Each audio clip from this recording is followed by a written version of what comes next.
Olá, meu amigo, minha amiga, muito obrigado de verdade por vocês estarem compartilhando o tempo de vocês aqui com o nosso Portal do José, um espaço que nesse instante era para estar se ocupando apenas com os grandes desafios do Brasil, as grandes políticas públicas que deveriam estar sendo implementadas pelo novo governo que tomou posse no dia 1º de janeiro, para estarmos olhando aqui de forma crítica alguma coisa que está sendo feita ou deixando de ser feita, mas isso não está sendo possível porque nós não podemos ignorar que nós tivemos aqui no nosso país uma quadrilha que formou aqui uma espécie de canalhocracia que está tentando agora esconder os rastros de muitos crimes, inclusive com a complacência míope dos grandes veículos de comunicação, como eu alertei mais cedo. Ainda bem que nós temos esse espaço aqui, porque a gente pode jogar uma série de ideias, essas ideias vão chegando a uma série de pessoas, outros canais também, nós vamos compartilhando uma série de reflexões críticas e às vezes isso até muda a percepção que os grandes veículos de comunicação estão tendo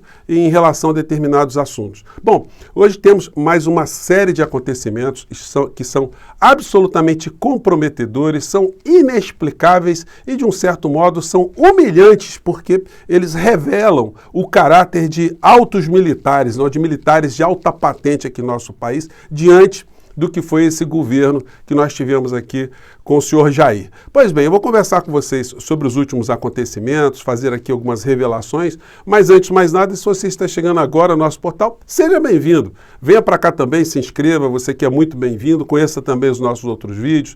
Se gostar, compartilhe e não se esqueça de dar o seu joinha e de mandar os seus comentários para cá, porque são sempre lidos e são sempre considerados. Lembrando sempre que eu abro um chat aqui para bater um papo com vocês entre 5 e 5h30 todos os dias antes de entrarmos no ar e convido você também para se inscrever no nosso clube de membros, que é uma forma adicional de você vitaminar, de você fortalecer aqui o nosso espaço de batalhas, tá bom? Então, vamos seguir em frente. Gente, coisas inacreditáveis estão acontecendo aqui no Brasil, né? O senhor Bento, 16 milhões e meio, né, de diamantes, ele depôs hoje na Polícia Federal. Mas ele terá também que prestar contas à Receita Federal e terá que prestar contas também ao Tribunal de Contas da União e terá que prestar contas também à sociedade brasileira, à imprensa de uma maneira geral. Será que tudo aquilo que ele está dizendo faz sentido? Será que ele está se comprometendo mais? Ele está se liberando e comprometendo o Bolsonaro? Ou está se comprometendo para liberar Bolsonaro no final da história, o que é uma situação absolutamente impossível? Tem algumas situações, gente, que são até infantis, né? O Bento Albuquerque hoje, ele depois na Polícia Federal, e eu queria ser um mosquitinho para saber se o delegado que fez ali colheu o depoimento dele, aliás, o depoimento não foi presencial, né? Ele fez ali pela internet, eu não sei por quê. Ele deveria ter ido até a Polícia Federal. Mas a pergunta seria algo do tipo, Almirante, o senhor como um oficial graduado, né, um comandante graduado, o que o senhor faria se o senhor descobrisse que um sargento, um marinheiro, enfim, tivesse entrado num submarino que o senhor estivesse comandando, num porta-aviões, numa fragata, portando 16 milhões e meio de joias ilícitas, de diamantes, ou de drogas? O que o senhor faria com esse militar? Qual seria a providência ou providências que seriam tomadas? O senhor consideraria algum tipo de desculpa ou desculpas que esse seu subordinado viesse a dizer, do tipo, essas joias eu não sei quem me deu, eu estou levando para a vovó, estou levando porque dizem que o Papa Francisco vai chegar ao Brasil e eu quero guardar essas joias porque ele que vai ser o beneficiário no final da história. Ou eu trouxe, Almirante, para o senhor porque eu estava de bobeira, de repente alguém me deu isso, eu achei bacana e eu pensei, por que não dar para o senhor Almirante? Por que deixar que ele fique sem essas joias? Enfim, só entrando no mundo do ridículo para tentar entender que essas desculpas que o Almirante estará dando nesses processos todos não vão colar. Isso tudo vai resultar no final da história em crimes que ele terá que responder. E esses crimes também incriminam outras figuras com as quais ele tinha algum tipo de ligação e que ele estava sendo beneficiado. Não vamos esquecer que depois dessa patifaria toda, o Almirante Bento Albuquerque ainda estava mamando numa teta, é assim que a gente tem que falar, lá no conselho da Itaipu Binacional, ganhando em torno de R$34 mil por mês para não fazer absolutamente nada. Aliás, o governo Lula tem que colocar uma lupa sobre esses conselhos, né, relacionados a estatais, porque isso virou, de fato, um grande cabide de emprego, virou uma grande teta que ninguém está tocando até hoje, né? Não é aceitável numa sociedade como a nossa que nós tenhamos esse tipo de espaço que sirva para abrigar todo tipo de político ou de apadrinhado por alguma razão não republicana, porque razão técnica realmente não dá, né? Uma pessoa receber R$34 mil para ir a uma reunião a cada 2 meses, qual é a lógica, qual é a racionalidade disso? Qual é o bem público que esse tipo de cargo dá para o país de uma maneira geral? Então é dever das pessoas que querem tratar da coisa pública com ética jogar luzes sobre esse tipo de distorção na República Brasileira. Bom, vamos acompanhar os próximos capítulos. Então, joias para blindar Bolsonaro. Bento Albuquerque muda a versão e diz à Polícia Federal que joias eram para a União. Ah, eram para a União? Então por que isso não foi feito dentro de um trâmite legal? O marinheiro que dissesse isso para o senhor, não, essas joias são da Marinha do Brasil. Ah, é? Onde é que está o documento? Quem é que deu esse negócio? Então, gente, ou essas pessoas são absolutamente idiotas e criminosas, ou eles estão pensando que nós somos idiotas, apesar de não sermos criminosos. E como é que a gente lida com isso? É impressionante como é que os grandes veículos de comunicação não abordam essas questões que são simples de se entender, nos seus telejornais, para que a população entenda que nós estivemos, de fato, nas mãos de uma canalhocracia, uma gangue, um grupo que só fez mal ao nosso país. Bom, não só a Polícia Federal. Fisco intima Bento Albuquerque para explicar segunda caixa de joias. Senhor Bento, como é que o senhor passou com essas joias? Como é que o senhor não voltou?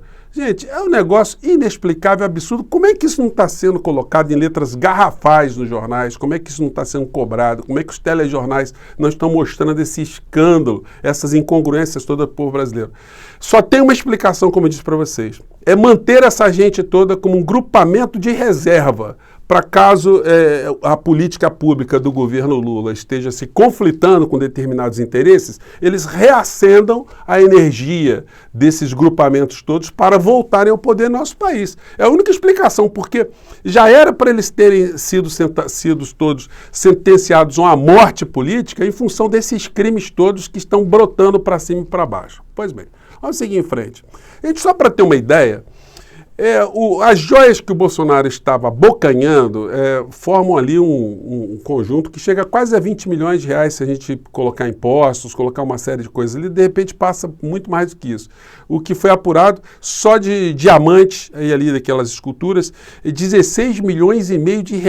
Aliás, eu queria saber se pediram desculpas lá para quem presenteou, né, por terem quebrado aqui a escultura, que também vale uma grana, terem destruído a escultura. Vão pedir o quê? Código de Defesa do Consumidor para mandar uma novinha, né? Porque são situações muito escabrosas.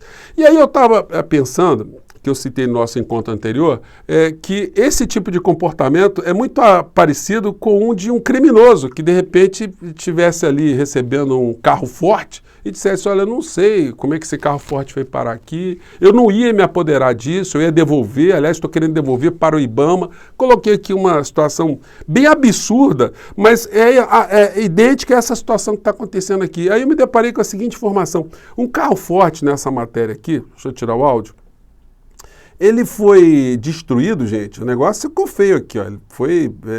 Explodiram um carro forte aqui e ele tinha R$2 milhões. R$2 milhões. Então, o Bolsonaro estava embolsando o equivalente a 8 carros fortes desse mais uma nesga, né? Mais a meio carro forte no meio dessa história toda. Isso não é mencionado, não é mensurado para as pessoas de uma maneira geral. E aí fica essa coisa, né? Nós não sabemos o valor de diamante, a gente vê aquelas joias ali, e essa história que não fecha de jeito nenhum, né? Bom, Bolsonaro encontrou o embaixador saudita no mesmo dia em que joias chegaram. Gente, esse encontro do Bolsonaro e Flávio Bolsonaro não estava na agenda oficial do Bolsonaro. Ele ficou 1h30 reunido lá com o embaixador da Arábia Saudita. Bom, com Flávio Bolsonaro, que é um lobista declarado, né, um lobista assumido, é um notório lobista e um notório rico, com dinheiro público, uma pessoa que enriqueceu dentro da administração pública, dentro do poder legislativo, e estava lá metido com conversas com os árabes, né? Uma situação não registrada oficialmente, mas o fotógrafo do Palácio do Planalto colocou isso lá no site do Planalto, né? Então as fotografias estão rolando por aí, enfim. Sob Bolsonaro, o Brasil passou a importar mais da Arábia Saudita e fez acordo para deixar de existir vistos de turistas. Bom, gente, a relação comercial Brasil-Arábia Saudita aumentou 84% no volume de compras de petróleo que nós fazíamos em relação à Arábia Saudita no último ano do governo Bolsonaro. A gente passou a importar muito mais do que em tempos atrás. Nós estamos falando aí em alguns bilhões de dólares no meio dessa história toda. E aí resta saber por que é que os árabes ficaram tão generosos com o Bolsonaro, já que o almirante Bento participou de um outro encontro, como eu denunciei aqui, com mais de 50 líderes e chefes de Estado, e só ele recebeu diamantes, só ele recebeu aquela escultura, só ele recebeu caixa de relógios e etc, etc, etc. Então, qual é o interesse? Aliás, foi mesmo o governo árabe, o governo saudita que mandou essa muamba aqui para o nosso país, que o senhor Bento Albuquerque fingiu que não viu, sonegou essa informação de modo criminoso das autoridades aqui no nosso país? Pois bem. E aí, gente, isso tudo vai ser mais comentado, né, nos próximos capítulos, nas próximas semanas, porque nós não vamos deixar essa história ser abafada, né? E aí a gente vê essas coisas hilárias aqui, hipócritas, né, nos jornais. Bolsonaro recua e decide entregar joias sauditas. Ué, por quê? Ele poderia não entregar? Era uma faculdade dele entregar o produto do roubo, do crime, do furto, do assalto? Não tem essa, né, gente? Eu comentei aqui com vocês, ele teria que entregar esse negócio instantaneamente assim que as autoridades tomassem pé desse assunto. Infelizmente, as coisas estão andando um pouco de forma paquidérmica, porque o Bolsonaro está foragido, né? E estão tentando montar agora uma série de desculpas para que ele sofra menos ou menores danos jurídicos no meio dessa história. Mas se a gente ficar diligente, bom, alguém vai ter que dizer o fim dessa gente toda, né? Bom, gente, nós estamos diante de um governo que a gente acaba não prestando muita atenção em coisas que estão acontecendo. E temos muitos desafios, muitas situações. Eu quero voltar aqui a esse assunto da quadrilha, da canalhocracia, mas a gente já tem que começar a olhar também para outras situações do governo presente. Matéria aqui na Veja. Lula está prestes a cometer um grande erro que pode ser evitado. Ele está falando aqui do Lula fazer lives no formato que o Bolsonaro fazia. Gente, isso é um absurdo, esse tipo de visão, porque o Lula prometeu que iria fazer encontros. Nós tivemos com o Lula, eu pessoalmente estive lá com outros amigos aqui de canais na internet. Isso foi colocado como uma necessidade de comunicação direta com a sociedade, não através só dos veículos de comunicação tradicionais, mas através das redes sociais também. Então, esse tipo de análise é uma análise absolutamente míope. O governo Lula não tem que estar preocupado com isso, não. Se a gente for para um país que a gente não acompanha muito, como o México, nós vamos ver que toda semana o presidente mexicano, que tem um excelente índice de aprovação no México, ele se reporta toda semana, às vezes ele faz mais de um encontro com os mexicanos, fazendo uma live, sempre com a presença de jornalistas também e pessoas do governo dele. Como nessa cena que eu estou mostrando aqui para vocês, ele está falando aqui nesse encontro, prestando contas de uma espécie de mais médicos lá no México, né? Como alguns programas relacionados à medicina estão sendo colocados lá, então são vários especialistas que ele convoca, coloca os ministros de Estado para falar, enfim. E ele também é perguntado sobre todas essas questões pelos jornalistas. Eles interagem ali, ele responde perguntas que vêm pela internet. Então, essa é uma questão, gente, que aqui no Brasil é vital. Como diria a vovó, quem não se comunica se estrumbica. E o governo Lula, apesar de estar 74, 75 dias no poder, já tem mais de 2 meses que ele já tinha sido eleito presidente da República. Se você somar o mês de novembro e dezembro, janeiro, fevereiro, já é um espaço considerável para que o presidente da nação tivesse já se reportando e discutindo, apresentando uma série de pautas para esclarecer a sociedade de demandas muito importantes que devem ser enfrentadas. Se isso não for feito, quem acaba ocupando essas pautas somos nós aqui nas redes, né? E ficamos também, de um certo modo, refém das pautas dos grandes veículos de comunicação que jogam uma série de assuntos para a sociedade e a sociedade acaba indo a reboque desses assuntos todos. Então nós temos essas duas situações. Temos que começar a olhar agora de forma mais intensa para o governo que está aí, mas a gente tem que jogar muitas luzes sobre essa turma que fez tanto mal ao nosso país. Por isso que eu estou aqui com vocês, muito obrigado mais uma vez, e mande seus comentários para cá, porque são preciosos, eu quero saber o que vocês acham dessa história toda, tá bom? Ou dessas histórias. Um grande abraço, até o nosso próximo encontro. Tchau!